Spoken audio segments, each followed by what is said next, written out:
Hi, I'm Evie Storjohn. And I'm Caden Ott. And you're watching The Growl. The news like you've never heard it before.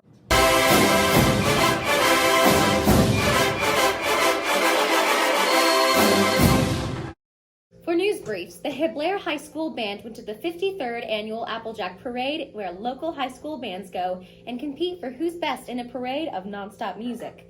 This parade was held on September 18th.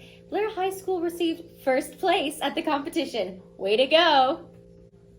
In other news, students in newspaper are having some of their work featured in the Blair Enterprise. On the last Friday of every month, Blair High School newspaper students have been given one page to share timely stories, graphics, and photos. Get a copy of the Enterprise and check out the introductions of the staff.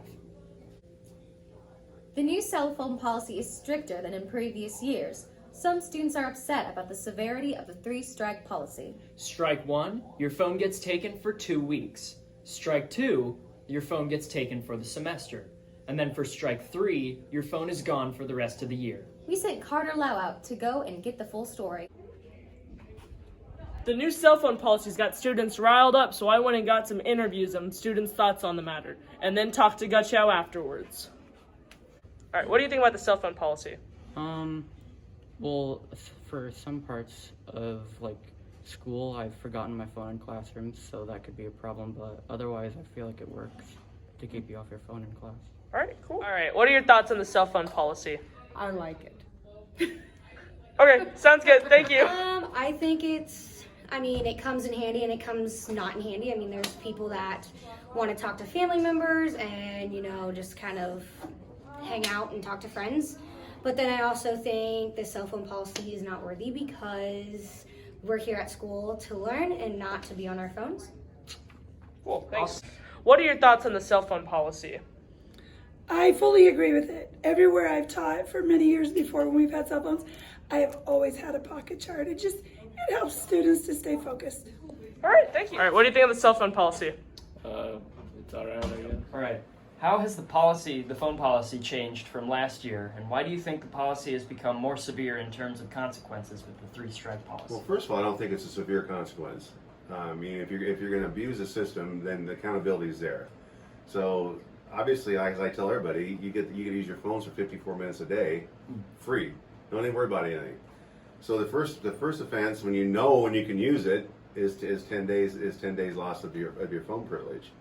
Second is for the semester. So that what changed this year from last year is, why would we give you the same opportunity second semester we gave you first semester? All right. How do you think students are doing with the cell phone policy? Is it effective? It's effective. It's much more effective than the past one where we just took it and you lost it for 5 days or whatever it was. I think they're doing fine. The part that needs to be shored up right now is there's several that are either putting it in their pocket or they're hiding it on their person somewhere instead of putting up in the holder or or their locker. So next week I'm probably gonna go around and make sure that they got to be one of two places. And so if I catch one of you guys and I see a phone in your pocket, even though you're not on it, it's not where it's supposed to be. So you're gonna lose that opportunity to use it for 10 days. All right. And would you make any changes to it, or do you think that it's a good policy to go off of? The change I make right now is one I just talked about earlier. I think kids are taking advantage of the teacher's kindness, my kindness, and they're not putting it necessarily where it's supposed to be. So the only part I would change right now from the beginning of the year to now is I think we need to emphasize more. It needs to be in one of those two places. Right. And so that's kind of on me for not emphasizing that enough. Last year with COVID, we didn't care if it was on you because you couldn't put it up in a holder because other people are putting theirs there as well. Right. So that I probably need to emphasize a little more. It wouldn't change the policy. It would just be emphasizing that portion of the policy. This needs to be one of two places. So. All right, thank you. Currently, many students have been curious as to what they should do if they feel sick. It's easy. Go home. I went and got all the details on this very serious issue. Some students at Blair are confused about what they should do if they are feeling sick in school. I have taken the liberty of asking multiple students and teachers what they think they should do if you're feeling sick. Oh my gosh. I don't know where that came from. I'm sorry about that. So what do you think students should do if they feel sick in school? I think if you feel sick in school, you should go home so you don't get everyone else sick. What do you think students should do if they're sick? So if you're at school and you're not feeling well, you should tell your teacher. And then if your teacher determines that you're probably sick enough that you need help, we don't have a school nurse, so you're probably going to have to go in and tell like Mrs. McKee or Miss Wendy and tell them you're not feeling well, and then they will help you determine the next step. All right, sounds good. Thanks. What do you think students should do if they're sick in school? Sick in school? Yeah, what do you think they should do if they're sick? Stay home. I don't want to get sick. COVID's not cool, kids. After we interviewed some students and teachers, we went and we interviewed Mrs. Holcomb about what she thinks a student should do if they're feeling sick in school.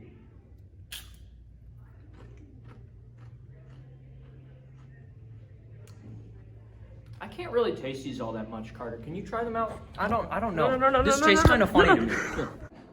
What do you think students should do if they feel sick in school? If students feel sick at school, they should go to the counseling office. The counseling office and Ms. Sass are both trained to do some initial scans on temperatures and symptoms and treatment of symptoms. And we do also have Mrs. Veskerna in the building. She is also able to be called in if we have questions. Ultimately, if we can get it resolved here at school, we would want you to stay. If we can't, then we call parents and then we ask for permission for you to go home. All right, thank you. You're welcome. In the end, I learned what you should do if you're sick in school.